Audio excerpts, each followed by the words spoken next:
You've just landed Inside LaunchStreet, the innovation podcast, where we interview top innovators out there shaking things up so you can innovate and differentiate and get further, faster in this crazy, cluttered world.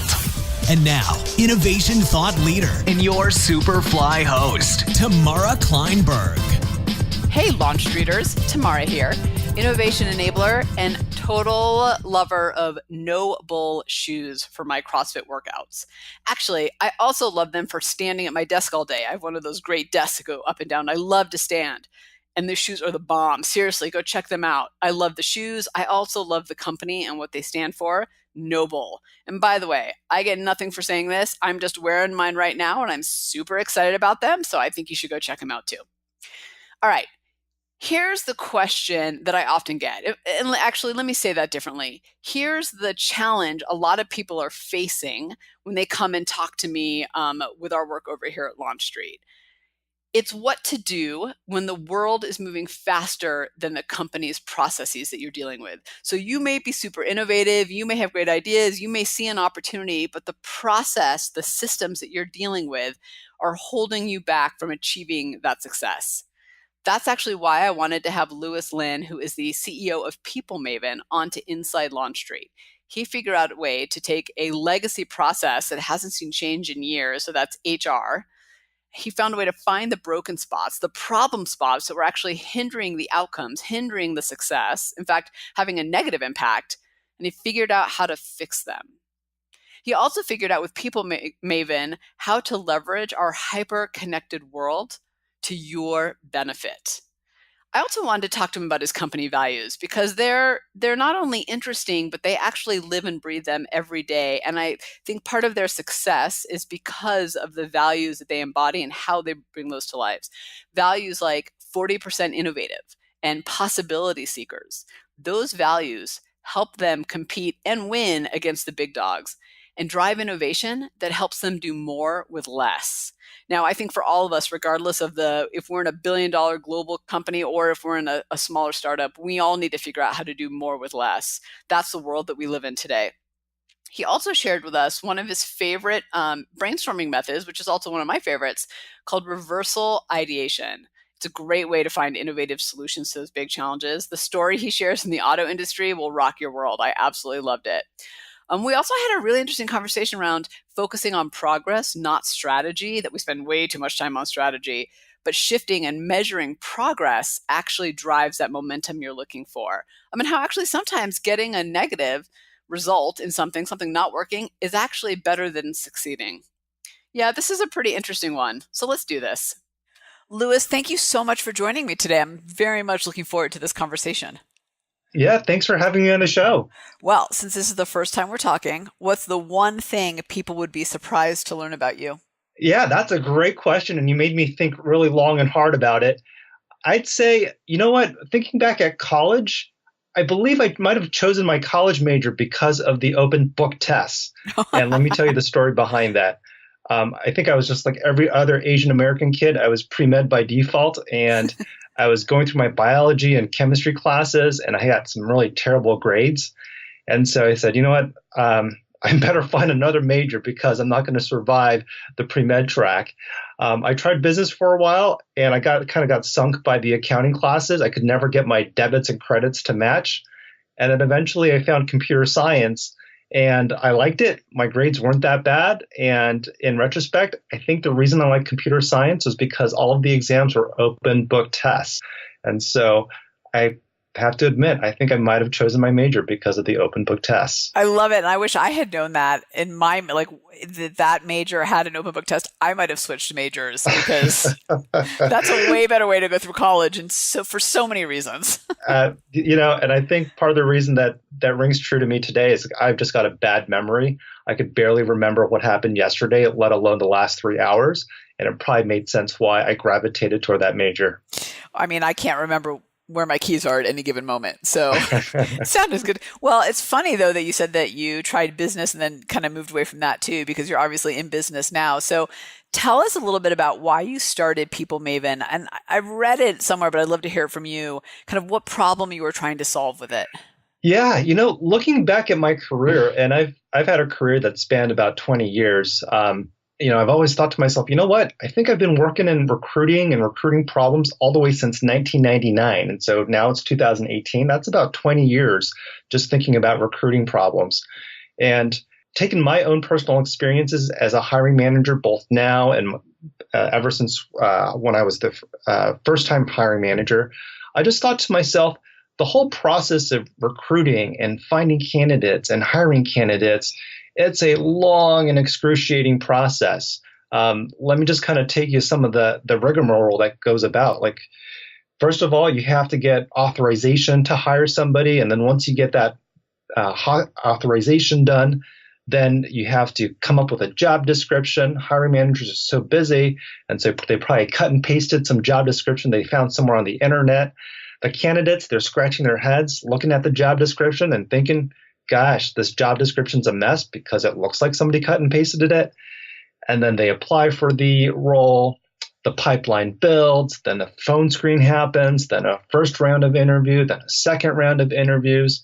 And then before you know it, 2-3 months later, finally, the candidate gets some sort of finality and figures out whether they get the offer, which is good news, or they don't get the offer. And not only is it this really long and tedious process, but it can also produce some false positives too. And I've got a little bit of experience because I've got another business called Impact Interview, where we coach interview candidates to say the right things. And so when I thought about this traditional recruiting process, I just thought to myself, this is so broken.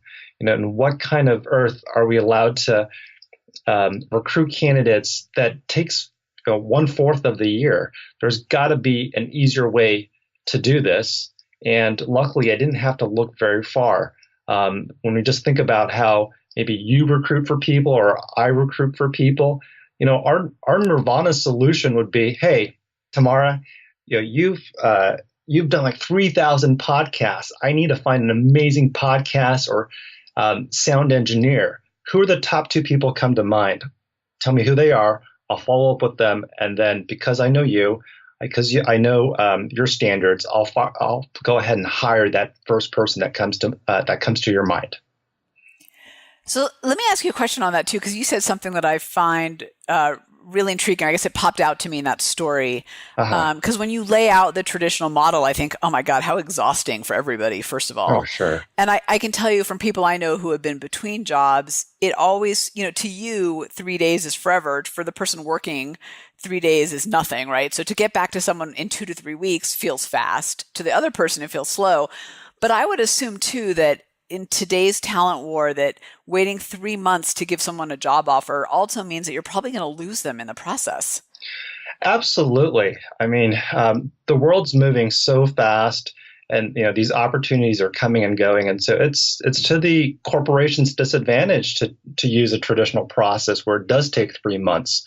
But having worked in a corporation, we know why it takes so long. It's because people have vacations, or there's 10 people involved in the interview loop, and not everyone's available during that time, or they've got a big launch that they've got to take care of. Maybe it's some sort of big shopping season like Amazon. And so you're absolutely right. It's absolutely to the company's disadvantage to take so long to settle for the traditional process.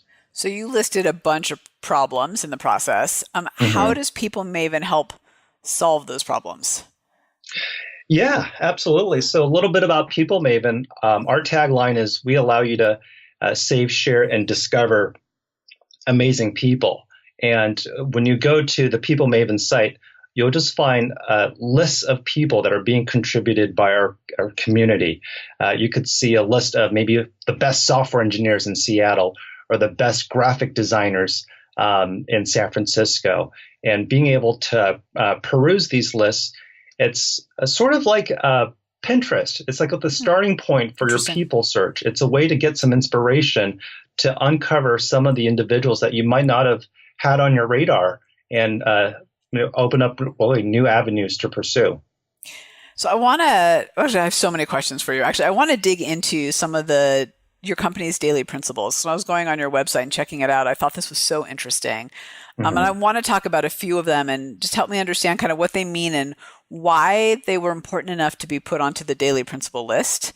Because, I think those are, you got, when I read it, I was really impressed with the kind of the detail that went behind the phrase, where I think more often than not, companies list their values. And then if you asked them what it meant, you'd probably get 30 different responses to those values. So the first one I wanted to ask you about was 40% innovators, which I loved it made me laugh out loud because I was like, oh, I love that it's 40%, not 42, not 50, 40%, and innovator, of course. So why that? Yeah, no, that's one of our absolute favorites.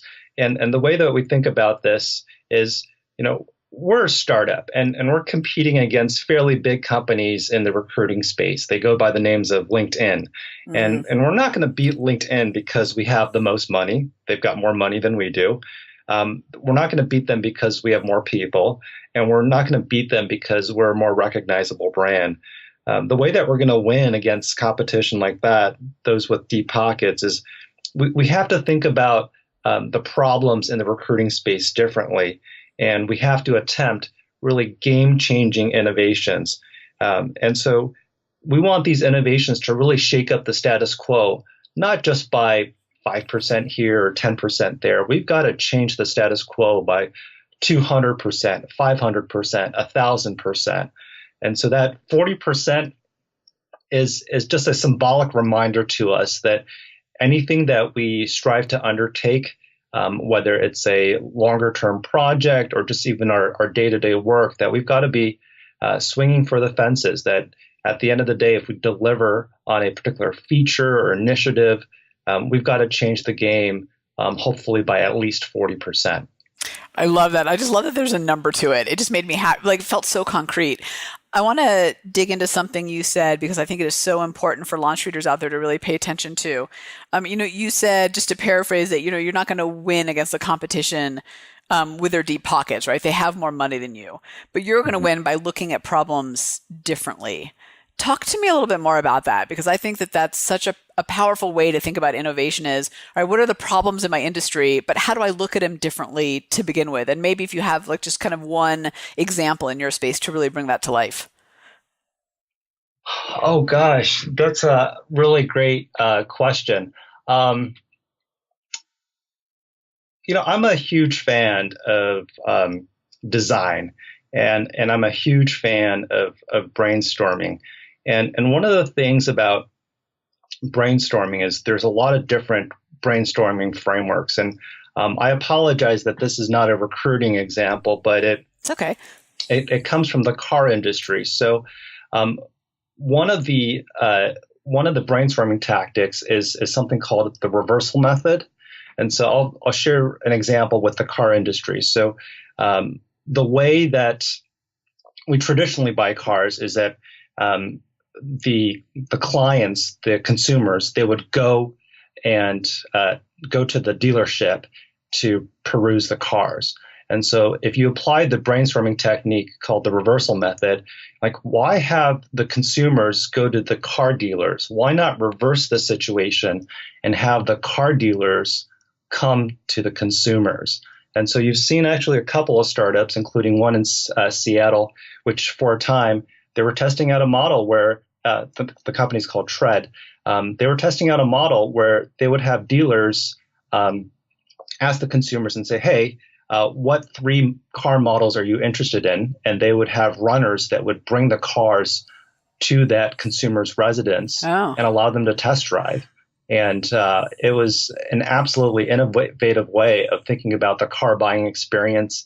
It gave consumers the kind of the warm and fuzzies of a white glove that, wow, I'm such a VIP that rather than having me waiting around at their car showroom, waiting for the next salesperson to come on deck and to give me the spiel, they're coming to me. They're catering to my schedule. And so that's one way of thinking about the problem differently.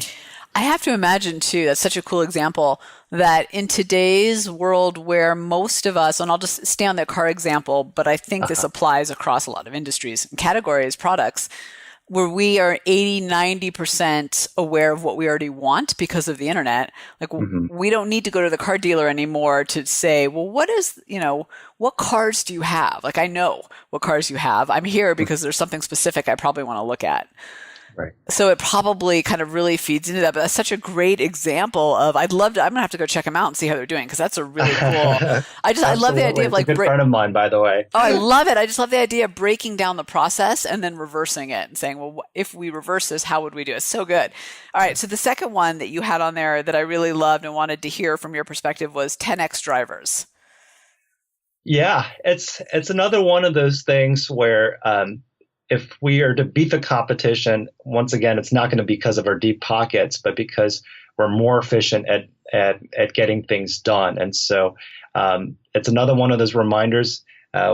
Whatever Google or Microsoft or LinkedIn is doing, hopefully we can get more leverage. We can produce more. It's also another reminder that, at least in the corporate environments that I've been in, strategy was kind of the really sexy thing. And I think when it comes down to a startup, strategy is absolutely important. But if we're just sitting around on lounge chairs, strategizing, thinking day and night, then we're not actually taking any time to get things done. And we're really striving for progress. And most of the progress, at least what would be apparent to our clients, our customers, our users, would be the day-to-day activities that we do, not the beautiful strategies that we've got encoded in PowerPoints. The users never see that. LaunchStreeters out there listening, I love what he's saying here. Lewis is saying here about striving for progress, not strategy. I think that is such an important, and I want to ask you something else on that. How do you test and validate your ideas, not just like maybe going to the beginning when People Maven, when you first had the idea, how did you test and validate it? And then now that the business is, up and running, how do you test and validate? Because I think that goes into your point about progress, not strategy. And I cannot tell you the number of conversations I've had recently with people about being inundated with decks. Like all they do is present ideas. They never get to doing it. So I'd love to hear how you kind of think about testing and validating. Yeah. So when it was the early days, we didn't have sufficient traffic to do any sort of A/B testing. So we kind of did the standard set of steps from the design thinking process. So number one, we talked to tons and tons of hiring managers to understand their problems, their workarounds to solving some of the pain points we talked about, both traditional recruiting being a time-consuming process, and also some of the misleading indicators, the false positives that occur there. The second thing we did was we aggressively created tons of different prototypes. I think any good problem solver knows that there's more than one way to solve a particular problem, and we took the same exact approach. We thought about mobile applications, we thought about desktop applications, we thought about one particular interface versus another particular interface. And then the last thing that we did was we took all of these different prototypes that we created, and we got some user feedback based off of those prototypes. Like, hey, was this something that you would like to use? If so, why? If not, why? If you had a magic wand, what would be the 3 features or changes that you'd make to these prototypes? And so that's some of the testing and validation that we did in the early days. And then these days, we've got enough traffic that we can launch features and we can see the incremental changes. We do cohort analysis, and then we also do A/B testing as well to be able to see, okay, across different audiences, what are the differences in behavior for the experimental group versus the control group. So it sounds to me though like you are always testing new stuff. Absolutely, because we're shooting for progress, and of course we want positive results, but it could also be a win if we're not getting positive results. We're always striving for continuous learning, and sometimes we might do an experiment that doesn't pan out, but the fact that we learned something from it, it either tells us that, hey, we shouldn't do it again, or more likely, based off of that learning, we know how to do it better the next time around. And so that's, to me, it's that learning journey that's more important than just the reward of that result. Well, and how much more would it cost you if you had fully launched whatever it is, the feature, new opportunities, whatever it is, if you hadn't tested it along the way to find out it didn't work? Right, absolutely. And I think that's always a constant reminder of, the times that we're building features incrementally, we're able to control the quality of the experience better and also more accurately see the impact that it brings. And then the times that we do the big bang releases, we're like, oh yeah, this is going to be, it's a shoo-in. Everyone will love it. Revolutionary thing ever. We're going to have this big release. That's when not only does it become really hard to tell, what the impact is, but it also becomes very, very hard to just be able to launch it because, complexity kills. And when it gets a little too complex, both the cause and the effect are hard to deduce. So the last one I wanted to ask you about was possibility seekers. Mm-hmm. Yeah. So possibility seekers, the thinking behind that is it's related to the 40% innovation, which is if we're constantly pushing ourselves to be 40% innovators, that we want to do these big game-changing things, it's really easy as a team, as individuals, to get scared. The possibility of launching something big. Imagine like the initial team that was tasked to do the self-driving cars for Google, for example, or the SpaceX team who was asked to build rocket ships that would not only go into space, but then also land safely back onto Earth. It's easy to get scared with the vision and the scope.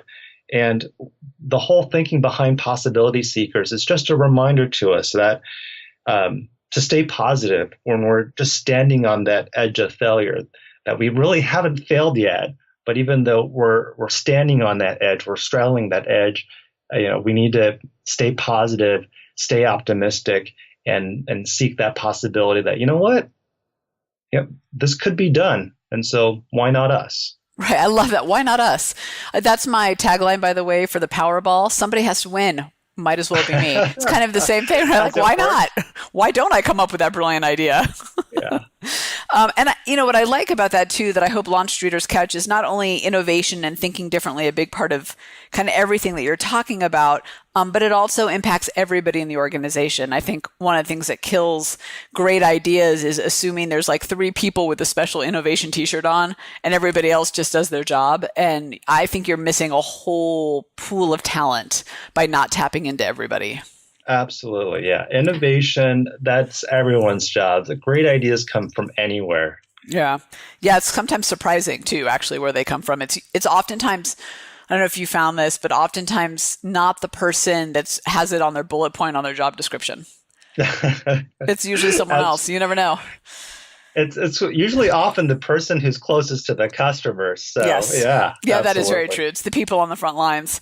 Mm-hmm. I'm curious because you're such an innovative company. You took this frustrating process and said, "How do we do it differently?" Who hires you? Who goes on to People Maven, and what kind of feedback have you gotten from them in terms of how you've changed their recruiting approach? Yeah, so far it's been really, really positive. People come to our site, they understand the vision, and they're like, you know what, Dad, this needs to happen for the recruiting industry. It needs to be push button easy, where you're able to just say, hey, here's the talent that I want. Here are the top recommendations from my network, and then just reach out to that real quick short list of 2 to 3 people and not go through this rigmarole. And so the feedback's been absolutely positive. And I know I've focused a lot on kind of the corporate examples, finding software engineers and graphic designers. Our software is not just meant for enterprise use only. There could be consumer applications. And so, one example could be healthcare, for instance. A lot of my friends, they have kids now, but then another set of friends, they don't have kids, and they're having some challenges, and they're looking for surrogates. and they're looking for surrogates of a certain criteria. And just talking to them, it just I feel for them what a frustrating process it is that a list of surrogates. You can't just go to Google and say, find me a surrogate in this city with this criteria, and Google will just magically says, oh, well, today's your lucky day. Here's the person you need to contact. I mean, all this information is being siloed in either hospital databases or surrogate clearinghouses, and I'm just thinking to ourselves, like, we could use our software for those consumer applications. Maybe there's this perfect surrogate that's waiting for one of my friends, but they're just halfway around the world. Why not People Maven to help make those connections faster? Well, and I think if I'm not mistaken, I just clicked over to it because the last time I was on there, I saw a list. Yes, here it is. Famous Italian opera singers. So, I mean, you can make a list, but that matters to somebody. It matters to somebody. Yeah. I know it doesn't sound as dramatic as the surrogate example or any sort of life-changing condition, but who knows? Maybe for somebody finding that list of Italians, that's life and death. Well, you never know. And I loved your surrogate example too. I mean, I think it's in our little worlds, whatever they are, there are, to your point earlier, like you said, we focused on corporate, but there are references, referrals, or somebody you're trying to find to do something for you. And that search is a little bit daunting because most of the time you just don't know where to start. And of course, speaking personally, my favorite way to find someone, whether that is, someone to clean my house or a program manager for the business, is to ask people who they know. Because to your point earlier, I trust people's referrals much more than I trust a resume these days. Absolutely. And I think the resume one is a good example. Like it's basically our personal marketing brochure, but there's some conflict of interest, right? The person who's putting together the brochure also is trying to get a job, and you don't have to think very hard. It's like, okay, so that's why there's been all these instances in the past where somebody was caught fudging or claiming an extra degree on their resume because doing so is beneficial to the person who prepared the resume. Yeah, and I think, when you do that, I haven't done my own resume in so many years, but when I did, I'm pretty sure I padded it. I mean, I'd probably be lying if I said I didn't. I'm pretty sure at the time, it wasn't because I was trying to be malicious. In my 20s, I was thinking, I want to get this job and I'll live up to whatever it is I'm saying.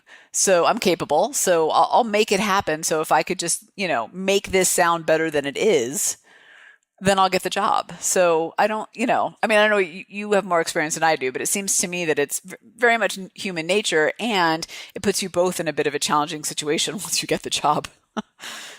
Well, I think the good news for you is, your reputation precedes yourself. So you're absolutely don't need that resume at all. And thank God, because rewriting your resume is no fun whatsoever. I know. But I think it's understandable why these things happen, because the job search process, it's just so mystifying. Yeah. You don't get very good feedback at the end of the process, especially if you don't get the job offer. And it sounds something like, hey, Lewis, we're impressed by your skills and experiences, but unfortunately it wasn't a perfect fit for the role. And so what does that even hard mean? to tell what exactly is wrong in the job search process. And so a lot of candidates just have to make guesses, and they make guesses by looking at other people's resumes, other people's LinkedIn profiles, and say, oh, that's a pretty good phrase. I might as well use that in my profile.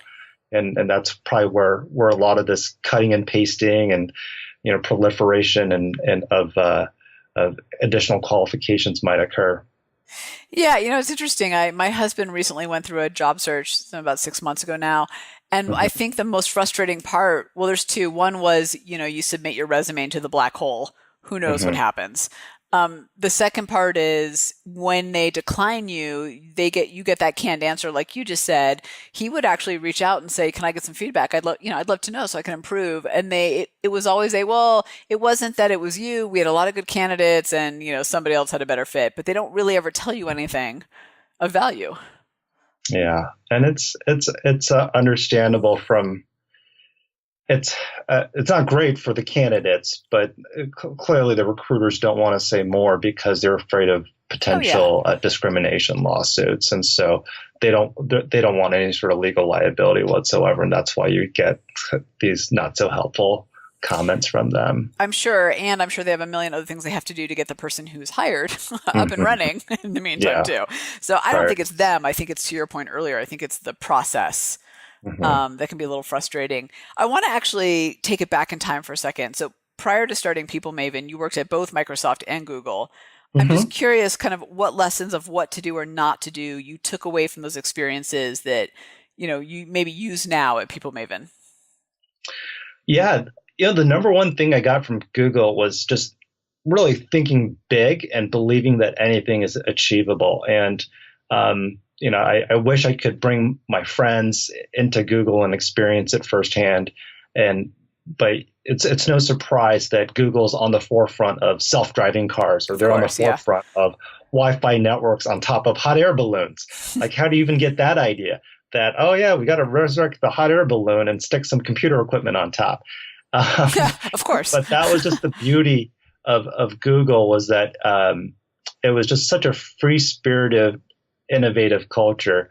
One other quick anecdote, when I was there at Google, I remember there's one time Sergey and he would do this often in the early days, he just pull up a chair, sit down with a bunch of folks eating lunch and say, "Hey guys, I've got an idea for you. I think we should build a space elevator." And we just looked around at each other. It's like, what are you talking about? Space elevator sounds like the craziest thing ever. But he wouldn't relent. He's like, no, seriously, guys. Like, I think we would need to go into outer space and colonize other planets. And I think space elevator would be the most efficient way of doing it. But that just kind of gives you a flavor of kind of this blank canvas type thinking that was very pervasive at Google.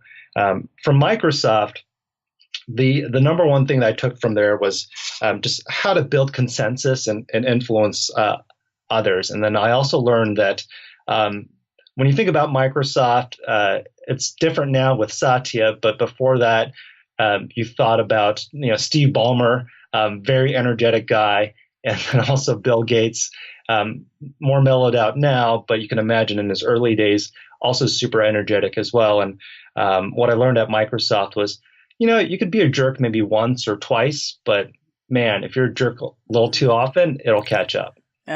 It's that social capital that you're killing. Mm-hmm. I want to go back to your Google example because I'm curious. Was he doing that just to get everyone to continually think expansively, or did he really want to pursue the idea? Was it more of an exercise of let's all dream big, or an exercise of I might want to implement this? I think he was just genuinely passionate about the idea, and you might have read about this in the press that both Sergey and Larry were Montessori kids, and I've never been through the Montessori program, but a lot of Montessori alums have given Montessori kind of that credit for this kind of free-thinking, free-spirited type dynamic, and I think Sergey just genuinely just thought space elevator was a really good idea, and he wanted us to kind of go along and see how far he could take it. I don't know if space elevator is still on the product roadmap, but it was absolutely a memorable anecdote. It's Q4 2019. Right. I love the example, and for launch shooters out there listening, I also kind of like it as a way to engage your team and just constantly push their thinking. Because I think sometimes, especially if you have a team that seems to be a little bit stuck in incremental, if you get them thinking differently about something they're not going to even work on, not going to implement, let's use a space elevator, which is possible at Google, but for most companies, right, or teams, not. That's right. They'll do it. Yeah, they'll do it for sure. They might. You never know. But for most of us, that's crazy, right? So, but I think that going through that exercise warms up your innovation muscles to then apply that type of thinking to other things. So I kind of like it to open up meetings as just an exercise to warm everybody up too. Yeah. That's very cool. Okay, before I get to my last question, where can people go to learn more and connect with you? Yeah, the best place is peoplemaven.com. You can find my contact information there, and also love for you to check out the site, check out the lists, and maybe there's a list of amazing people that you'd love to contribute and share with our community. Is there any list that surprised you when you saw it? I think one of the really great things about working on People Maven is that, I just get to discover new and amazing people all the time. And the one person that really absolutely fascinated me was a Hollywood starlet named Heidi Lamar, if I got her name correct. And so she's also not only a scientist, did she have right? That is her, absolutely. Yeah. So yeah, not only did she have a very successful career in Hollywood, but then she went on. I believe it was she went on to develop like radio jamming technology that incredible. defeated like torpedoes of the Axis powers in World War II. And I just was thinking to myself, like, wow, how can you be amazing in one domain and then also be like amazing in another domain? It's just unheard of. And so I'm not sure if she's still alive today, but I'm just really impressed with some of the people in the world. And so I that's really my hope with People Maven, is that we could keep highlighting fascinating and amazing people like that. That's really cool. I came across her randomly too, like great women innovators. I was like, wait, what? Hold on. But I love the idea. Like I could see myself tonight, instead of binge watching TV, I could people binge and just go on to People Maven and start finding really interesting people to kind of spark some creativity and some ideas. I'm not in the recruiting mode right now, but maybe I will be later. And so it's super interesting. Last question for you is, what's one piece of advice you'd have for launch readers out there looking to solve a problem differently? Oh boy, that's a great question. I don't know where to start. I would say maybe I'd have two pieces of advice, which is number one, when it comes to solving or coming up with solutions to a problem, don't just get fixated to the first idea that you come up with. Great advice. Good innovators know that there's hundreds of ways to solve a problem. What did Thomas Edison say? He was like, there's like 3,000 theories that he tested for the light bulb. 3,000. You didn't just stop at like 10 or 30 or, I call it quits really when I hit 100, but he had 3,000. And so, keep pushing yourself to come up with more solutions. What I found, it's usually solution alternative number 7, 13, 26. That's when it really gets interesting. And then the other thing is just to think about solving problems all the time in a kind of a separate hobby. I write books about product design, and one of my readers said, Lewis, I've internalized your product design concept so much that when I go out and walk my dog, I look up at a street lamp and I think to myself, how would I improve this street lamp? And so if you're to just kind of internalize the principles of problem solving, of improving products 24/7, that's another great way to just beef up that design muscle. I love both of those. What I love about this are very tactical things you can do right away. And I couldn't agree more that I think sometimes we settle for the incremental solution, the obvious one that's right in front of us. A great little exercise I saw a colleague of mine do is they would ask a room of people to very quickly just shout out a color, just very quickly on the spot. And it was always blue, red, green. Like pretty much, more or less, without a doubt. Then if you gave them a little more time, they started to get into, chartreuse, magenta, whatever. And it's a great example of how oftentimes the first 5 ideas are too close in. They're not that good. And you got to give yourself time to get to the big ones. Absolutely. I love that blue was number one on everyone's like tip of their tongue. Always. Like Twitter, Facebook, IBM, everything's blue, right? I know. So you make a good point. Maybe we're being conditioned for blue. Right. I hadn't even thought about that. And your other advice is great too, about just always having that mindset, because, it may seem that some of the things you may be solving may be things you're never going to pursue, but you're priming your mind so that when you do need the good idea, you're able to do it. Mm-hmm. Well, Lewis, thank you so much. This has been so interesting. We'll put links to People Maven and all that in the show notes. And I learned a lot today, so thank you. Yeah, Tamara, thanks so much for having me on the show. My pleasure. Wait, I got something for you. Remember how Lewis mentioned reversal brainstorming? Such a good tool, right? To break down the process and then do the opposite. There are a lot of tools to help you think differently, to make it easy to come up with those innovative ideas. In fact, it's our Innovation on Demand tool. That's where you get all those exercises. You actually get access to mindset shifts, tools, and the templates you need to innovate daily and to create that ripple effect out for yourself and for your teams. It's an incredible online tool for you to have what you need to drive innovation daily. So here's what I want you to do. I want you to go to our website, go to launchstreet.com, GOTO launchstreet.com, and check out On Demand and see if this is something that would help you be that rock star innovator. The link is in the show notes, or you can click on training in the main navigation bar, then click on the Team Innovates, and then you'll find it there. Seriously, don't make this hard for yourself. Go get the tools you need. Start innovating. Tamara, out. Thanks for hanging out with us inside LaunchStreet. When you're ready to take your game to the next level, join the thousands of others that are upping their innovation edge on GoToLaunchStreet.com, the top online education resource and community platform for innovators looking to use innovation to get measurable results. Go to LaunchStreet.com.